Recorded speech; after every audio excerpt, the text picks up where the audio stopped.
বিদেশ থেকে অবৈধভাবে আনার সময় প্রায় ১৩ লিটার বা ১৪ বোতল মদসহ হযরত শাহজালাল আন্তর্জাতিক বিমানবন্দরে ধরা পড়েছিলেন অভিনেত্রী মেহজাবিন চৌধুরী। গত ১৭ আগস্ট ব্যাংকক থেকে ঢাকায় ফেরার পর এই ঘটনা ঘটে। তবে আইন অনুযায়ী মামলার বিধান থাকলেও তা না করে রহস্যজনকভাবে মুচলেকা নিয়ে তাদের ছেড়ে দেয় কাস্টমস কর্তৃপক্ষ। সেক্ষেত্রে মেহজাবিনের থেকে কোনো মুচলেকাও নেওয়া হয়নি।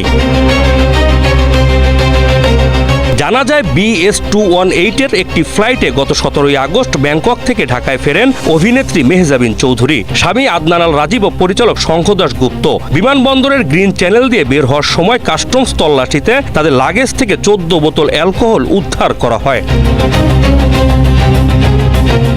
বিমানবন্দরে অ্যালকোহল বহন আইনত দণ্ডনীয় অপরাধ। মাদক দ্রব্য নিয়ন্ত্রণ আইন অনুযায়ী বিদেশি নাগরিক সর্বোচ্চ ১ লিটার অ্যালকোহল বহন করতে পারবেন, কিন্তু বাংলাদেশি পাসপোর্টধারীদের জন্য বিমানবন্দরে অ্যালকোহল বহন করা বেআইনি।